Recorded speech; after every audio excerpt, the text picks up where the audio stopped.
치즈가 알을 낳고 있는 둥지에 점박이가 왔다. 참고로 치즈는 덕이 그룹의 암컷거위이고 점박이는 레오 그룹의 암컷거위이다. 지금 상황은 둥지를 서로 차지하기 위한 암컷거위들끼리의 신경전이라고 보면 된다. 농장에는 내가 만들어준 둥지가 총 3군데 있고 암컷거위가 총 11마리가 있으니 서로 함께 사용해야 함에도 불구하고 때때로 이렇게 싸움이 나기도 한다.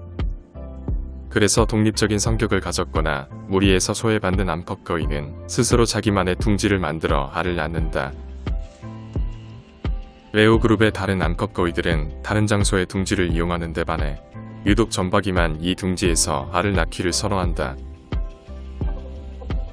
지금 점박이는 계속해서 치즈가 둥지에서 나가기를 요구하고 있지만 치즈는 쉽게 물러날 생각이 없어 보인다. 그렇게 한참 동안 말이 없이 신경전을 벌이고 있는 두 마리의 암컷들. 너무나 조용히 있는 모습에 나는 그냥 이대로 끝나는 줄 알았다. 잠시 뒤 시끄러운 소리가 나길래 다시 왔더니 화가 난 점박이가 치즈를 물어뜯고 있다. 하지만 이곳에는 모두 덕이 그룹의 거위들만 있다 보니 다른 암컷 거위가 치즈를 괴롭히는 점박이를 물어뜯는다. 수컷 거위들은 권력을 위해 싸움을 하고 암컷 거위들은 둥지와 알을 차지하기 위해 싸움을 한다. 영상에는 잘 안 나오지만 치즈는 얼굴 쪽에 공격을 많이 받아 피를 흘리고 있다. 성격이 난폭한 거위라는 동물은 수컷끼리의 싸움 못지않게 암컷끼리의 싸움도 치열하다. 하지만 거위들을 오랜 기간 관찰하다 보면 늘 싸움을 하는 녀석만 싸움을 한다. 온순한 성격의 거위들도 있고 포악한 성격의 거위들도 있으며 오지랖 넓은 거위도 있기 때문이다. 싸움이 어느 정도 소강 상태에 접어들자 다른 거위들도 더 이상 개입하지 않는다. 그런데 녀석들의 싸움을 지켜보는 내 입장에서 한마디 한다면 정말 쓸데없는 싸움에 에너지를 낭비하는 것 같다. 어차피 나는 녀석들이 포란을 해도 알을 전해주지 않을 생각이기 때문이다. 갖가지 종류의 견과류를 갈아서 지안이에게 먹여볼 생각이다. 사람들도 치매를 예방하기 위해 견과류를 많이 먹는데 아마도 달걀에게도 도움이 되지 않을까 생각한다. 지안이는 돌아다니지 않고 조용한 곳에서 휴식을 취하고 있다. 때마침 코비도 지안이 옆에서 가만히 앉아있는 중이다. 2년 전 농장에 처음으로 왔을 때 코비는 나를 많이 무서워했지만 지금은 그냥 아무 생각이 없어 보인다. 안타깝게도 지안이는 내가 준비한 견과류를 먹지 않는다. 뭐든지 잘 먹어야 건강해질 텐데 지안이는 요즘 식욕이 전혀 없어 보인다. 이제 딱히 아픈 것도 없는데 병든 닭처럼 졸면서 하루를 보내는 시간이 많아지고 있다. 내가 주는 영양제와 미숫가루 외에는 딱히 먹는 것도 없이 하루를 보내는 지안. 그래서 그런지 점점 더 살도 빠지고 있는 것 같다. 계속 이렇게 살다간 얼마 버티지 못할 것 같은 생각이 든다. 우리 농장의 에이스 암탉인 캔디가 또다시 포란에 들어갔다.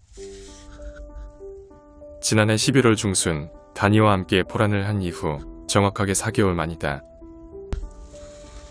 암탉의 종류에는 알을 품지 않도록 유전적으로 개량한 산란개도 있지만 캔디처럼 1년에 3-4번 정도 알을 품으려고 하는 닭들도 있다.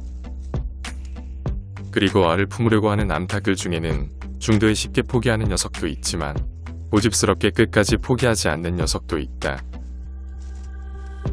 마당에 닭들을 풀어놓고 키우던 오래전 시골에서는 연말까지 닭을 모두 잡아먹더라도 그 다음에 병아리를 키워줄 시암탉 몇 마리만큼은 끝까지 살려두었다. 다른 암탉들에게는 없는 끈기와 많은 병아리를 부화하는 능력이 그 암탉의 삶을 연장시켜주게 된 셈이다.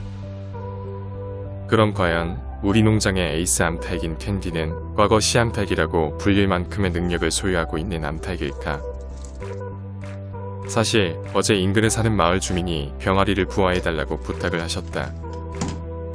작년 초 구하기로 많은 수의 병아리들을 부화해드렸는데 올해에도 부탁을 하신 것이다. 그런데 때마침 캔디가 포란을 시작하는 모습을 보고서 부화기 대신 캔디에게 병아리 부화를 맡겨보는 것도 괜찮겠다는 생각이 들었다. 많은 수의 계란을 부화해본 경험이 없는 캔디에게 과연 몇 개의 계란을 맡겨야 할지 고민하다 10개 정도는 할 수 있지 않을까 생각이 들었다. 그런데 막상 10개의 계란을 캔디 앞에 놔두는데 이게 생각보다 양이 꽤 많아 보인다.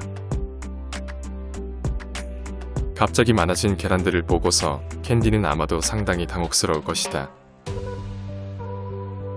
그나저나 이렇게 많은 계란을 조그마한 암탉 한 마리가 모두 품을 수 있을까? 시간이 꽤 지났는데도 그대로 있는 캔디에게 알들을 품속으로 넣어준다. 내가 캔디를 좋아하는 이유 중 하나가 다른 암탉들과 달리 내가 무슨 행동을 해도 나를 쪼아대는 행동을 하지 않는다는 것이다. 대부분의 암탉들은 이런 경우 화를 내기도 하고 심하게 쪼아대기도 한다. 최대한 품을 수 있도록 밀어넣었지만 아무래도 10개는 무리인가 싶기도 하다. 내가 할 수 있는 것은 여기까지이고 이제부터는 오로지 캔디의 능력에 달린 것 같다. 무정란이 아니라면 태어나는 병아리의 숫자에 비례해서 캔디의 포란 능력을 평가받을 수 있을 것이다. 그리고 또 한 가지 궁금한 것은 이번에도 다니와 함께 번갈아가며 포란하고 나중에 병아리들도 공동 육아를 할 것인가이다. 지안이가 먹지 않는 견과류를 참새들에게 나눠주도록 한다. 요즘 한참 번식기에 들어간 야생조류들에게 다양한 종류의 견과류가 겨울을 나며 부족해진 영양을 보충하는 데 큰 도움이 될 것이다. 그리고 지안이를 제리가 지내는 닭장으로 옮겼다. 외부의 자극이 차단되는 뭔가 아늑한 곳에서 심신을 안정시키는 게 필요하다는 판단에서이다. 지안이는 예전보다는 사료를 조금씩 먹기 시작하지만 건강을 회복하기에는 턱없이 적게 먹는다. 어쩔 수 없이 당분간은 계속해서 내가 미숫가루와 영양제를 먹여야 할 것 같다. 그리고 먹이는 횟수도 사료를 잘 먹을 때까지 조금 더 늘려야 할 것 같다. 세상 일은 앞으로 어떻게 될지 그 누구도 알 수 없다.